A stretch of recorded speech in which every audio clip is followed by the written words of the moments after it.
Hai semua, welcome to At The Table.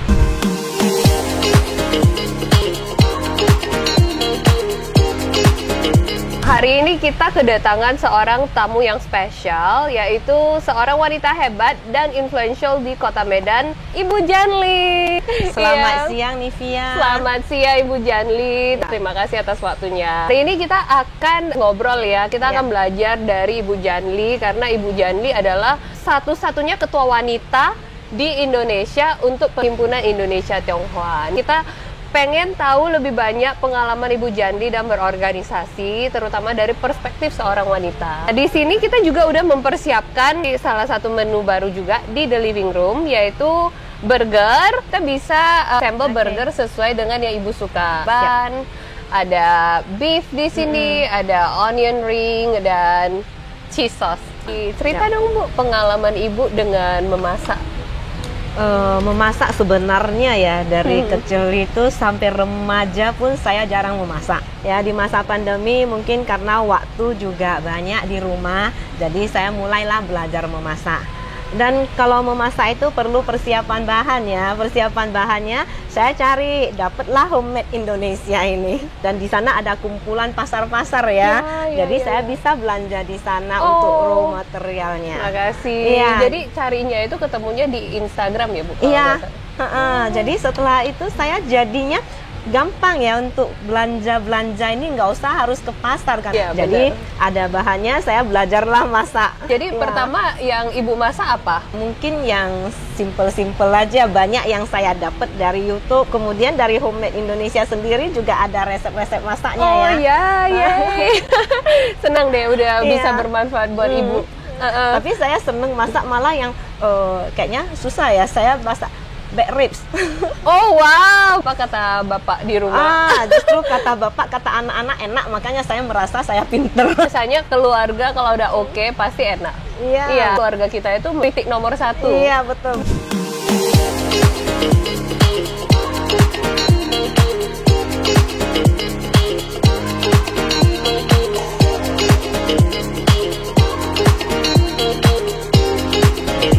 Kita tutup ya.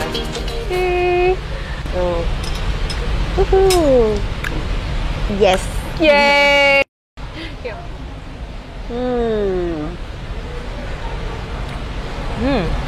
Enak. Bu Janli adalah ketua dari organisasi INTI. Ya. Sebenarnya INTI itu apa sih?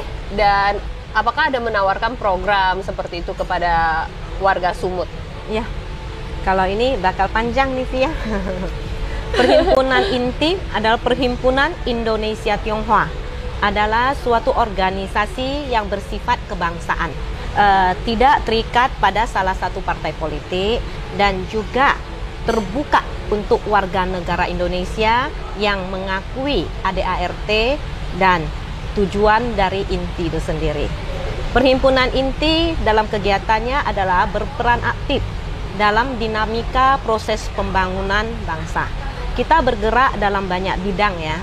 Banyak bidang ini mungkin di bidang-bidang yang kita tawarkan ini bisa memberi manfaat bagi masyarakat Sumut. Ya, saya bisa kasih contoh. Perhimpunan INTI ini kita bergerak di bidang sosial. Kita adakan bakti sosial, kemudian pada saat bencana kita ada ya untuk yang tercepat, berusaha tercepat. Di bidang kesehatan, ya di bidang kesehatan kita sering melakukan operasi katarak untuk warga yang tidak mampu. Yang baru lalu kita tahu semua pada masa pandemi kita semua membutuhkan vaksinasi. Dan memang INTI yang terdepan melakukan vaksinasi kerjasama dengan Kodam 1 Bukit Barisan juga. Dan kita sudah di seluruh Sumatera Utara ini kita sudah melakukan vaksinasi sekitar 150.000 slotnya. Kalau di bidang ekonomi kita juga sering melakukan kegiatan yang berupa sosialisasi. Umpamanya pemerintah ada program baru bidang perpajakan, kita bantu pemerintah melakukan sosialisasi. Yang terbaru adalah sosialisasi mengenai PPS. Dan minggu depan kita juga ada acara yaitu mengenai seminar bagaimana perusahaan mau IPO. Nah ini bidang ekonomi. Kemudian ada bidang pendidikan. Mungkin ini yang langsung lebih menyentuh ya. Di bidang pendidikan ini kami ada menawarkan beasiswa pelangi inti. Ini kami tawarkan untuk usia sekolah dari SD sampai SMA. Kita juga bekerja sama dengan universitas. Nah, ini untuk menyalurkan yang tamat dari SMA lanjut ke universitas mana. Kita diberi fasilitas ini, kita menjadi penengahnya, dan kita akan menjemput anak-anak yang kurang mampu ini agar bisa tetap kuliah. Ada juga kita ada program beasiswa ke China. Semua di cover, termasuk ada uang saku lagi. Nah, semua ini dilakukan inti karena kita punya prinsip bahwasanya untuk membangun sumber manusia yang baik, untuk membangun negara, kita memerlukan SDM yang bagus. SDM yang bagus ini semua bermula dari pendidikan. Nah, ini semua sudah kita lakukan di inti, dan mudah-mudahan benar-benar bisa membawa manfaat untuk masyarakat Sumut kita. Iya, tentunya. Wow, jadi berarti banyak sekali ya program inti ya. Iya. Berarti anggota inti sendiri juga sangat banyak dong. Iya, pengurus kita juga sangat banyak, dan untuk menjadi anggota memang cukup simpel juga, adalah warga negara Indonesia yang mengakui ADART kita dan juga tujuan dari inti itu sendiri. Dan kita tidak terbatas Tionghoa ya. Oh, oke. Ya, Perhimpunan Indonesia Tionghoa kita tidak berbatas. Tionghoa kita adalah bineka. Di dalamnya adalah berbagai suku boleh bergabung bersama. Ya, jadi kalau kita tahu ya di Kota Medan ini ada seperti stigma dan seperti satu anggapan bahwa kalau wanita yang sudah di atas 35 tahun, kita bilang begitu, itu biasanya itu udah tidak bisa produktif lagi, tidak bisa berkontribusi kepada masyarakat. Sedangkan kalau kita lihat dari Ibu Janli sendiri, juga masih tetap sangat produktif dan masih bisa memberikan influence dan pengaruh yang besar kepada masyarakat umum. Jadi apa sih sebenarnya pendapat Ibu mengenai stigma seperti ini? Sebenarnya saya kurang setuju ya, karena seorang wanita walau banyak peran yang dimainkan, ya, peran sebagai seorang anak bagi orang tuanya, peran sebagai seorang ibu bagi anaknya, peran sebagai seorang istri bagi suaminya. Dan selain ini, mereka sebenarnya masih ada satu peran, yaitu di masyarakat, betul ya. Benar. Jadi apabila ada sisa waktu selain di keluarga, bolehlah mereka bersumbangsi juga di masyarakat. Ini kembali ke masing-masing sebenarnya ya. Jadi selain kegiatan di masyarakat, kalau arti produktif itu kita artikan lagi untuk mencari penghasilan gitu ya. Dan kita juga sudah melihat sendiri di masa pandemi ini, di saat ekonomi agak terpuruk ya, banyak yang nggak dapat kerjaan. Nah, ini ibu-ibu rumah tangga ini muncul ya. Saya rasa di Homemade Indonesia juga merasakan kan, banyak UMKM ya, bisa membuat kue ini, cake ini, jus ini, semua bisa dijual ya. Maaf, baby back ribs Ibu Janli. Ya, nanti saya juga ada waktu saya buat yang bagus, saya juga mau jualan.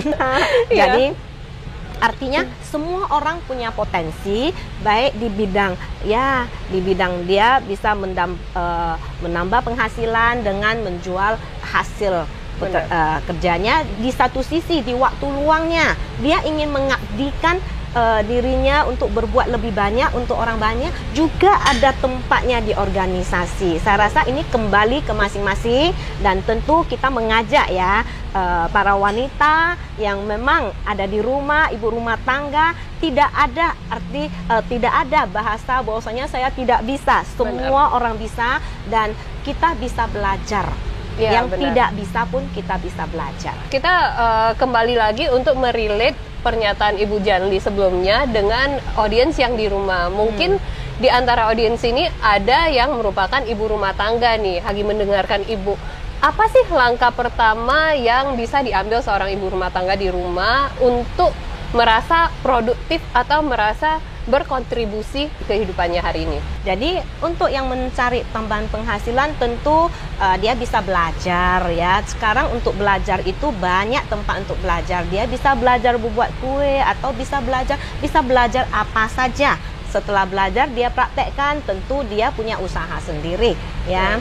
Nah, mungkin mengisi waktu-waktu kosongnya ya. Kemudian ada yang merasa ya saya nggak usah dengan menambah penghasilan lah, tapi waktu luangnya masih banyak. Tapi betul. waktu luang yang masih banyak ini, ya marilah kita berbuat untuk orang lain. Kita di dalam organisasi banyak yang kita pelajari. Ya, kita bisa belajar bagaimana menghadapi masalah, bagaimana bisa gimana public speaking lah, artinya di depan orang bagaimana berbahasa. Kita bisa mengatur waktu dengan time management, itu semua bisa kita pelajari kalau kita ada di organisasi. Bagaimana menghargai orang lain, ya kan? Benar Karena sekali. mungkin di rumah maupun di perusahaannya dia adalah bosnya kan, tapi kalau di organisasi kan beda, tidak ada istilah bos karena kita tidak dibayar gitu. Setiap yang aktif di organisasi juga tidak dibayar, itu adalah relawan. Benar. Jadi kita tentu harus belajar bagaimana menghadapi orang ya, dan baik. dengan selalu dengan bahasa adalah melayani. Iya, betul Ya, sekali. nah ini mungkin yang perlu kita belajar. Jadi kita sangat welcome apabila ada ibu-ibu karena the power of ibu-ibu ini yang paling kuat, ya kan? Nah, benar kalau sekali. memang ada ibu-ibu rumah tangga yang katanya saya inginlah menggunakan waktu luang saya, silakan hubungi kita karena kita sangat membutuhkan the power of ibu-ibu ini. Yes, Ya, marilah kita berbuat bersama, banyak yang bisa kita lakukan. Saat ini kita di rumah tentu kita merasa saya tidak produktif ya, saya tidak mengenal orang, saya gini. Tetapi kalau pada saat Anda sudah keluar, sudah join di organisasi, sudah bergabung, bergaul dengan banyak orang, mungkin pandangan Anda akan berbeda. Ya, benar pandangan sekali. berbeda. Kemudian di organisasi kita juga karena banyak teman di sana, kita juga ada artinya networking yang Benar. besar. Gitu. Betul. Jadi saya ulangi lagi, ini organisasi inti terbuka untuk semua orang ya, Iya. semua kalangan juga Betul. di semua usia. Berbagai suku, berbagai usia. Kan tadi kita udah tahu ya, Ibu Janli ini adalah seorang ketua inti pertama yang merupakan seorang wanita di Indonesia. Dari sini saya mau nanya nih, dari perspektifnya Ibu sendiri, sebagai seorang ketua wanita, apa sih yang bisa Ibu tawarkan yang berbeda dari ketua-ketua sebelumnya yang dominasinya itu laki-laki? Mudah-mudahan apa yang bisa dilakukan oleh bapak-bapak selama ini, ya mudah-mudahan di masa saya sebagai ibu-ibu saya juga tidak akan kalah. Mungkin kita juga ada program-program baru lainnya. Yang pasti kita memimpin bukan sebagai Superman, karena saya tidak bisa jalan sendiri. Mungkin saya butuh super team. Jadi walaupun seorang wanita sebagai pimpinannya, saya tentu butuh samping-samping saya dikelilingi oleh tim yang kuat. Benar. Dan juga kalau untuk memimpin ini tentu banyak juga hal-hal lain yang datang ya. Ini kita juga perlu dukungan dari keluarga ya. Jadi agar setiap kegiatan ini saling support, ini adalah hal yang sangat membahagiakan, di mana tidak ada beban lah. Kalau untuk memegang suatu jabatan, tapi kalau ada beban merasa ini adalah pekerjaan berat bagaimana, maka kita akan jalani dengan sangat capek. Tapi saya sih tidak masalah, semua kita jalani dengan senang, dengan pakai istilah don't worry, be happy. Karena aku suka makan, kita lanjut lagi makanan kedua. Kita ada soto Betawi. Silakan Ibu, itu ada nasi daun jeruk. Nah, di sini aku ada nasi putih, soto Betawi, Ibu. Ya, buat Ibu.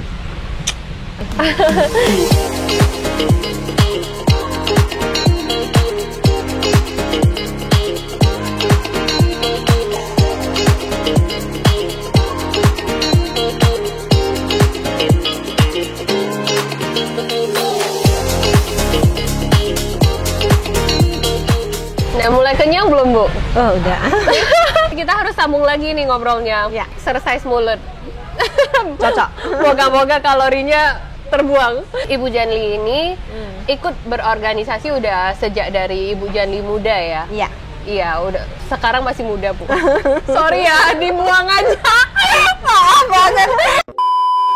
Saya baru tahu kalau Ibu Janli ini yang kita kenal hari ini adalah seorang ketua organisasi inti. Namun sebelumnya Ibu Janli sudah menjalankan banyak peran yang berbeda. Terakhir sebelum ini Ibu adalah seorang anggota DPRD Kota Medan. Dari semua peran yang Ibu pernah jalani, apa sih pedoman hidupnya Ibu Janli yang dibawa ke berbagai bidang dan berbagai peran yang pernah Ibu jalankan? Sebenarnya simple saja ya. Di mana kita berada, peran di sanalah yang kita bawakan. Tetapi dengan satu yang paling mendasar adalah berbuatlah dengan tulus dan tanpa pamrih. Mungkin ini satu-satunya yang bisa membuat kita kuat untuk melangkah. Karena kalau tidak tulus, tentu apapun yang dilakukan ini serasa capek sekali. Nah, jadi kami melakukan ini tentu dengan tulus. Apa yang ada, masalah yang ada, semua kita hadapi. Ini luar mungkin terdengar sangat simpel, tetapi inilah yang saya pedomani sampai saat ini. Setelah berbincang-bincang dengan Ibu, mungkin ada teman-teman yang pengen reach out ke Inti Sumut atau dengan Ibu Janli. Mungkin bisa hubungi dengan IG-nya Inti Sumut, Perhimpunan Inti Sumut. Follow Perhimpunan Inti Sumut, dan you can silakan di-follow. Terima kasih banyak Ibu Janli atas waktu yang udah diberikan. It has been very insightful. Please like and subscribe and also share with a friend ataupun bisa komen topik apa yang ingin kalian dengar. Okay, see you at another episode from At the Table. Bye.